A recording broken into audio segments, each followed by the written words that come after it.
A princess in Aladdin, and only Wesley Snipes can stop a skyjacker in Passenger 57.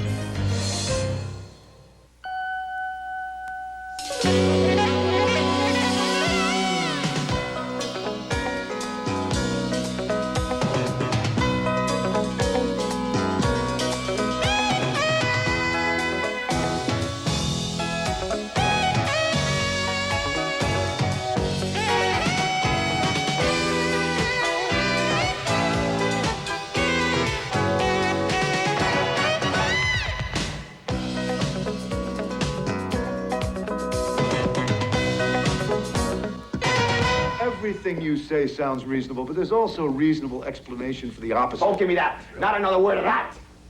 There is a bad man out there. Andy Garcia plays a big city cop who moves to a small town but can't leave his intensity behind. And Jennifer 8, a thriller that's one of 5 new movies we'll be reviewing this week on Siskel and Ebert, including an action-adventure starring Wesley Snipes and also Disney's animated Aladdin. I'm Roger Ebert of the Chicago Sun-Times. And I'm Gene Siskel of the Chicago Tribune. Our first film is Jennifer 8, and this is a mixed bag as a thriller containing some very good things and some bad things. First, on the good side, it's a lot more complicated than most films about serial killers. Unfortunately, only movie critics end up saying sentences like that. We've seen them all. Andy Garcia plays an LA cop relocated to Northern California who becomes convinced that a serial killer is behind a bunch of murders of blind women. Other cops in town disagree. Who do you think it was? You think it was him? That is a very stupid question. Well, I'm asking it. How the hell do I know who? Some jerk off, some peeping Tom. Definitely not him. This guy's in the trade. He ain't gonna stand there, look at her ass. If he's in the room with her, she's dead! The potential next victim is a beautiful blind woman, of course, someone that Andy Garcia will fall in love with, someone the film will treat as a helpless sex object. Uma Thurman plays the killer's target. Why does he want to kill me? Because he thinks you're a witness. During the course of the convoluted story, Andy Garcia himself falls under suspicion as being a killer of his own partner, and it is a creepy FBI agent, played by John Malkovich, who interrogates him. Now you realize you shot your partner. Oh, Susanna, how am I going to get out of this one? I know. Serial killer shot him.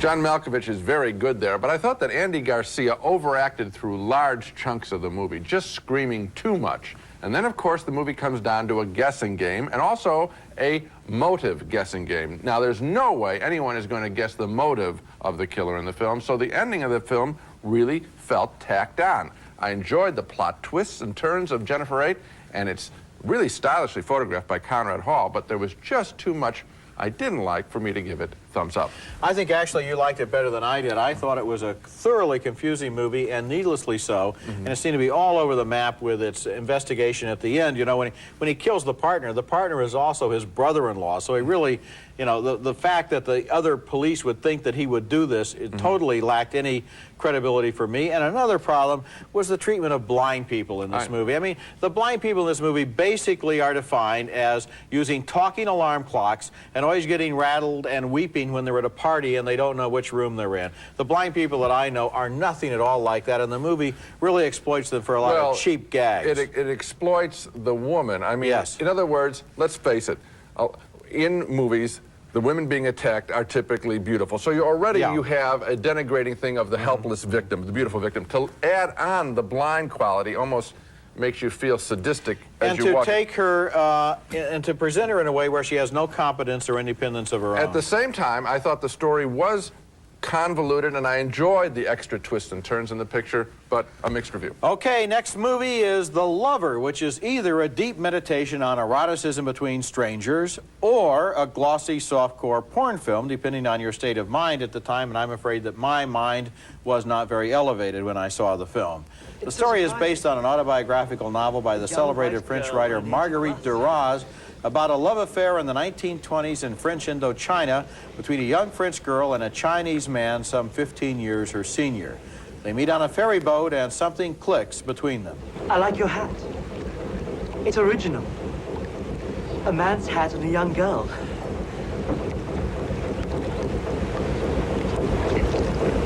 And you're pretty. You can do anything you like. Before long, they're lovers, meeting in an anonymous room in a neutral section of town. There have been some complaints from families. They say I'm a slut who goes to the shady part of town to have her body fondled by a Chinaman. It's nothing. That's true.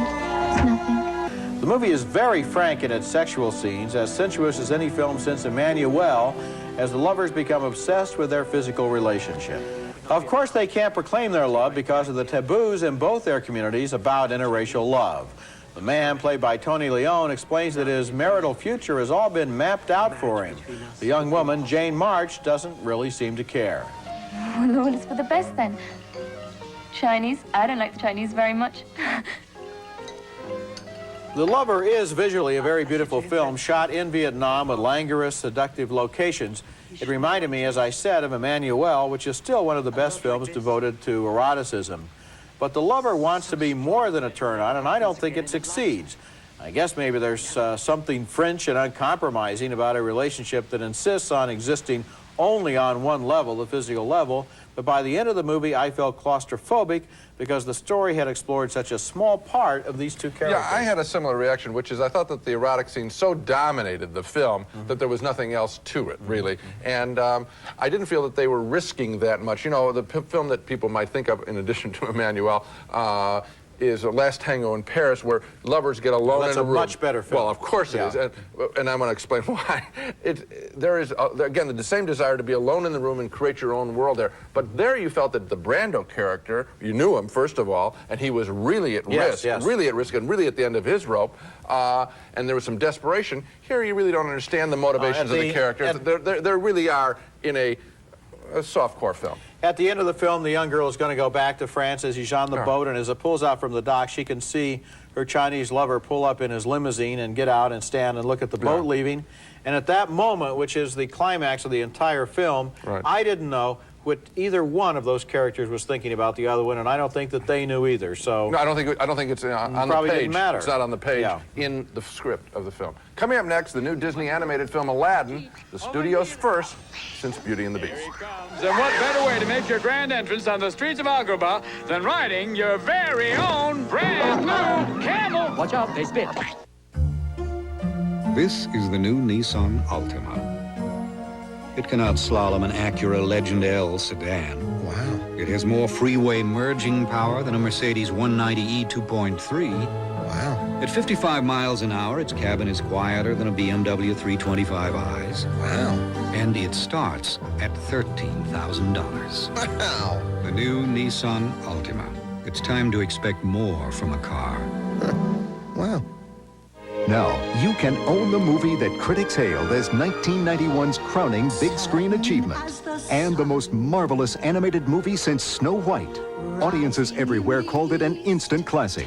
It became the first animated film ever to receive an Oscar nomination for Best Picture. Beauty and the Beast. And now, you can own this award-winning movie on video cassette. Walt Disney's classic, Beauty and the Beast. Kids, you have something to say, and Kid Company is the place to say it. Kid Company, the radio talk show from a kid's point of view. Join Josh and the Kid Company gang each week for interviews, news, sports, trivia, prizes, and fun. By kids, for kids. So listen to us, and we'll definitely listen to you on Real Live Radio, Kid Company. Get tuned into Kid Company this Saturday at 5 on WBZ AM 1030. When the person who doctors the family gets a cough and cold, everyone suffers. Mom, someone took my sleeve. I ironed it myself. Time to doctor that cough with Robitussin, because more doctors and pharmacists recommend Robitussin than any other cough medicine. Look, Mom's feeling better. Uh-oh. Robitussin, recommended by Dr. Mom. Which Robitussin is right for you? Ask your doctor or pharmacist. And now there's Robitussin cough drops. Cough drops from the cough experts. Mr. Aladdin, sir, what will your pleasure be? Let me take your order, jot it down. You ain't never had a friend like me.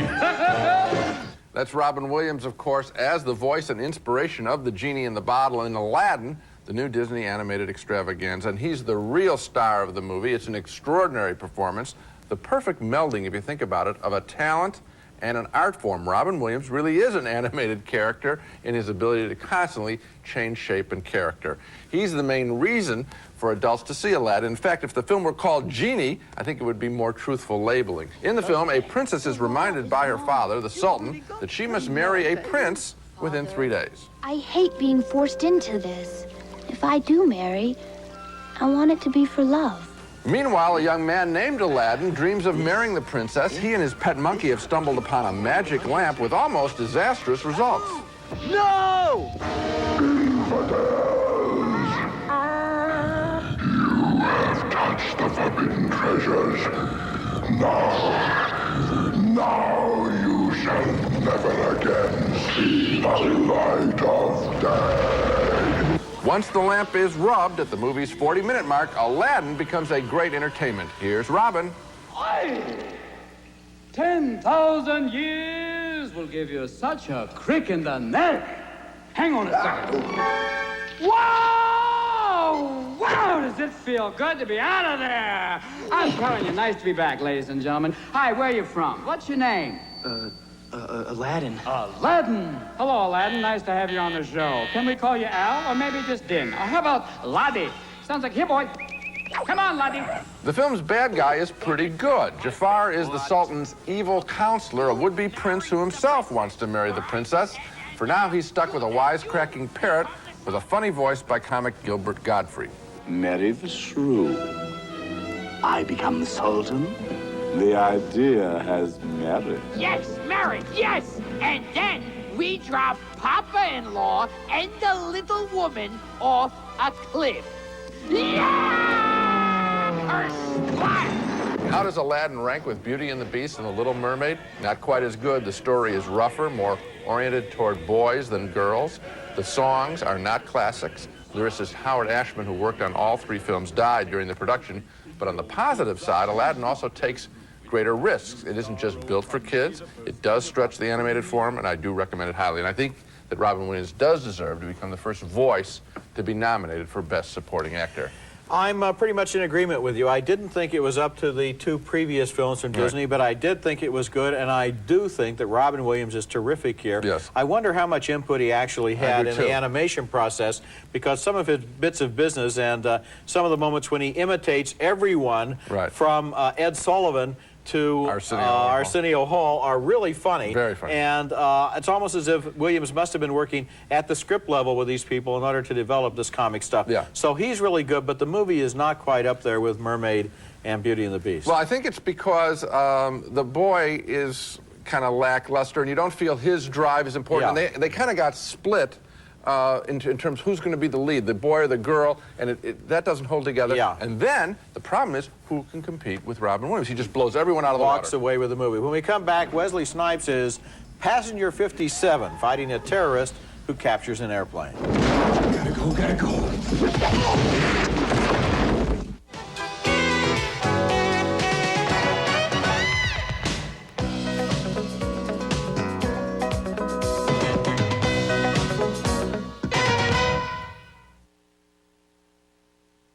The folks in Lake Edna want to know the secret of new improved KFC Extra Tasty Crispy. How chicken so crispy outside could be so tender and juicy inside. The secret is a special KFC process called double breading. People don't even touch chicken and dip it in uniquely, not once, but twice, leaving the inside tender and juicy and the outside crispy and crunchy. Any questions? Hurry and try new improved Extra Tasty Crispy from KFC. At Frugal Fanny's, we stock over 30,000 Better Label and designer coats and jackets at 30 to 50% off department store prices. You may be wondering how long we can go on like this. Well, you'll have to tune in tomorrow, and the next day, and the day after that, and, well, you get the picture. Frugal Fanny's open Saturday 8 to 6, Sunday noon to 6 in Westwood, Reading, and Framingham. The Spagtacular Christmas toy sale this week at Spags. Save on Disney Classics Plush from Mattel. Choose Beast or Pinocchio on sale now, just $13.95. Or this Play School Garage with remote control doors, just $42.95. Or radio control fire or police car, now $25.95. Spagtacular savings on this Kenner Easy Bake Oven, Speedy Make Ice Cream, or Ice Pop Maker. Your choice, only $16.95. At Spags, you save money. On Sundays, too.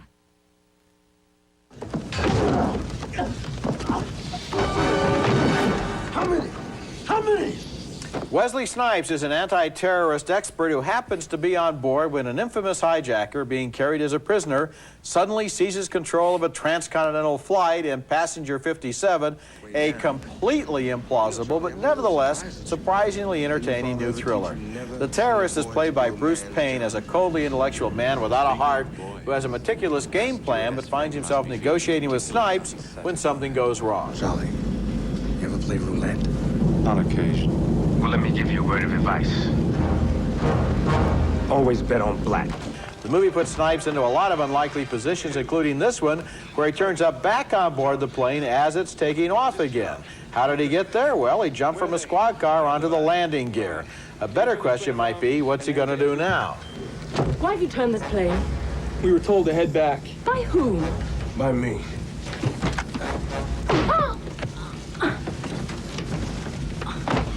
What a waste. Passenger 57 belongs to the same genre as Die Hard 2 and Under Siege. It's about a hero and his girl sidekick battling an international terrorist for the lives of innocent human beings.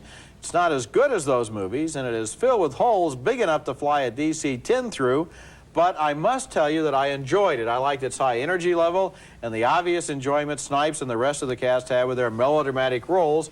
And I even liked the way the flight attendants rose to the challenge of a bloody hijacking by passing out hot towels to everyone. Well, all right, you're saying on the camp level it might be yes, fun. I think, yeah. And I thought that the stuff on the plane, oddly enough, was fun in that way, but then the picture takes a detour to a carnival, and I thought the movie really fell apart. Now listen, wait a minute, Gene, I got to talk to you about that carnival. Now, the plane is on the ground. Yeah. And the terrorist creates a diversion and then sneaks off the plane and runs across the field to the carnival, which is conveniently next door. Right. The police, of course, have not surrounded the plane, and nobody notices that the terrorist goes there. Right. Meanwhile, Wesley Snipes is inside the control tower, arrested by the police, but he knocks out two of them, fights free, steals a motorcycle, and races directly to the carnival. Now, how did he know the terrorist was there? I have no My idea. answer is he's seen other movies. He knows that you always go to the carnival because then you can have the shootout on the merry-go-round. That's where I thought the film really fell apart, and that's why I don't give it a positive review. At the camp level, some of the stuff on the plane is fun, but I don't think I would recommend the film. Coming up next, a movie about teenagers coming to grips with school, world events, and flirting. Look after Tandaway photos. We keep an eye on each other. So we hear. What makes the Budget Gourmet entrees so different? Things that make you go. It's a bold splash, a sweet sauté. It's all this and more for under $2. It's budget, it's gourmet, it's both. It's not spooky like Halloween, and unlike Thanksgiving, it's not a national holiday, but it falls right in between, an event so big it lasts 2 days.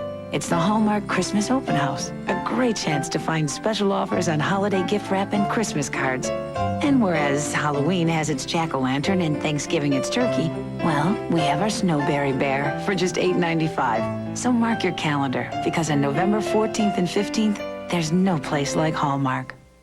These are nice-looking glasses, but they're always slipping. Can LensCrafters help? Yes, they're too big. At LensCrafters, every frame style comes in a range of sizes, so we've got the right size for you. Now my glasses look great and stay put. LensCrafters, better fit for greater comfort in about an hour. Our next film is called Flirting, and remember that name, Flirting, because it is something special, a beautiful offbeat love story set in a couple of boarding schools in Australia, an interracial love story between a bright, white, nerdy teenage boy and a bright, good-hearted African girl. They attend brother and sister boarding schools across the lake from one another, and the kids fall for each other at a school debate. My colleagues have quoted many ancient poets and philosophers to support our case that intellectual pursuits are the highest form of human endeavor. But most contemporary artists seem more interested in bodily functions. For example, I don't want you to toast my bread. I don't want you to make my bed. I don't want your money too. I just want to make love to you. Sandy Newton is the girl from Uganda, and Noah Taylor is the working-class boy. Their parents meet at a school concert as we see the wide world they represent. No simple caricatures of parents here, just decent people. The furthest I've been is New Guinea. My husband fought there during the war. He never talks about it, though. I'm not surprised. It must be hard for anyone else to understand how tough it was. That's true. Also appearing in the film is one big star, Nicole Kidman, Mrs. Tom Cruise to some people, as a stuck-up pretty girl who would like to enforce the school's rule about no fraternizing with the opposite sex, but actually, she admires the African girl's daring free spirit. Here's the risks.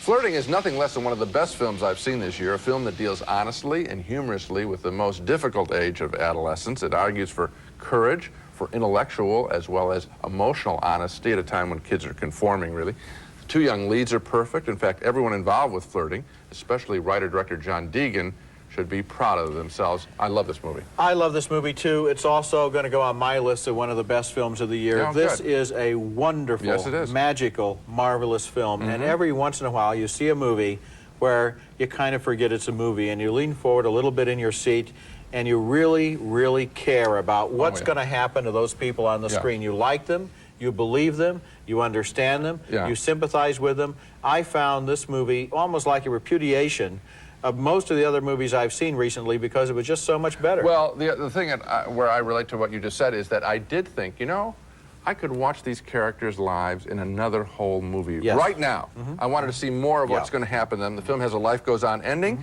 and I wanted to know where their lives goes on. You know, here's another thing. I think it would be a great film for teenage kids to see. Now, I know that some people say, oh, you mean they're going to have premarital sex involved? Oh, but it's handled in such a tasteful way. It's not offensive at all. And also, what it understands that I think teenage kids might identify with is the very best of those years. Yes. When you are idealistic, and when you idealize another person, and when together you're thinking not about things like sex, but things like truth or beauty or loyalty or really loving somebody else in a way that I think adolescents do with more purity and more strength maybe than they'll ever do again. Well, it has all of those beautiful things in it, and I think it does argue for courage, for acting the way you think is the right way to act, and it's a beautiful film on that score. When we come back, this week's video recommendation and a salute to a man whose life spanned all of movie history. Fiddling, huh? The things we do to control what we eat.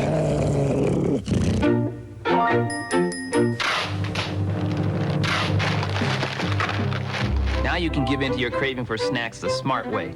Introducing Orville Redenbacher Smart Pop. Compared to potato chips, new Smart Pop has 80% less fat and a third fewer calories. So you can eat and eat and eat and not feel the least bit guilty. New Smart Pop. From Orville Redenbacher, of course. Of course. Let's not unpack. Do it tomorrow. I wish we were still in Vienna. Me too. Here, this'll take you back. Chocolate. This reminds me of the coffee that we had that night. New Viennese Chocolate Cafe. Rich coffee with a touch of luscious chocolate. That was my favorite night in Vienna. But we never went out. Celebrate the moments of... New from General Foods International Coffees. Introducing HomeView, a revolutionary time-saving way to find the right home. Sponsored by real estate brokers throughout Greater Boston. The HomeView service is provided free to home buyers. HomeView's exclusive technology lets you simulate walkthroughs of homes. You'll see interiors, exteriors, even neighborhood views, all in a matter of hours, not months. HomeView is located in Needham with new centers opening in Norwell and Peabody. Call today for more information. 1-800-883-1100. The most sensuous novel of our generation becomes the most passionate film of our time. One of the best films of the decade, Jane March is one of the most sensual women you will see on the screen. Compelling, sensitive, and beautifully erotic. Sizzling and intensely passionate. It's a beautifully made film. Intelligent and exotic.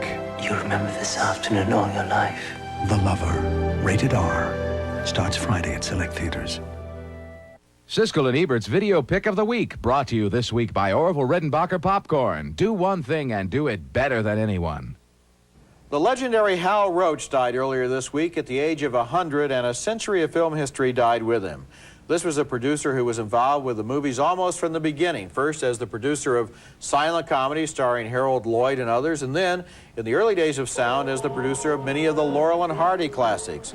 A lot of the best of those are available on video, and in memory of Hal Roach, I'd like to recommend one as our video pick this week. Way Out West, which Laurel and Hardy made in 1937, is a terrific film. Here they are doing their soft shoe vaudeville routine for the cameras.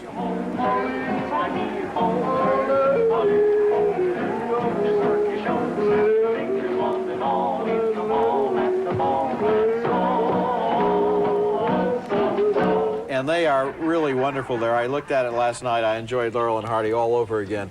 Hal Roach made a lot of other kinds of movies, including Topper in 1937 and the original screen version of Mice and Men in 1939. And he was active and interested in the movies right up until the moment of his death this week. I chatted with him at a luncheon a few days before this year's Academy Awards, and I was amazed that a man of 100 could still be so sharp and so funny. Maybe he learned his timing from all of those great silent comedies that he made. Now let's take a look at the movies we reviewed this week. 2 thumbs down for Jennifer 8, with Andy Garcia chasing a serial killer through a confusing plot. 2 more thumbs down for The Lover, which never really develops beyond its erotic content. 2 thumbs up for Aladdin, the new animated musical with terrific work by Robin Williams. A split decision on Passenger 57, which I liked in spite of, or maybe because of, its cheerful implausibility. Gene didn't buy it. And finally, 2 very enthusiastic thumbs up for Flirting, a wonderful, inspired film by John Deegan about young love. We both think it's one of the year's best, and that's the movie that people should really search out for. Every year there are just a few movies that come along that are just in a category by themselves, and Flirting is one of those. And I also think that Robin Williams' performance is in a category by itself. Yes, it is. This is an amazing piece of entertainment that adults will like probably and get a whole lot more than their kids. That's it for this week. Next week we'll be back with reviews of more holiday movies, including Bram Stoker's Dracula, with Oscar winner Anthony Hopkins sheltering Winona Ryder from vampire Gary Oldman in the new film by Francis Ford Coppola. And Traces of Red, with Detective James Belushi trying to stay alive after testifying against the mob. That's next week, and until then, the balcony is closed.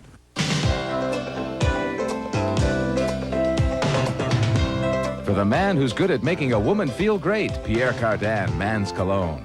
It's America's favorite jelly bean, Jelly Belly, now appearing at theaters and video stores with good taste. Jelly Belly beans, try them, you'll love them. St. Ives Swiss Formula Collagen Elastin Lotion. St. Ives Swiss Formula soothes and softens dry skin instantly, naturally. St. Ives Swiss Formula. Lady Stetson, the spirit of the West, the power of a woman, the fragrance that captures it all. Lady Stetson, it's how the West was won.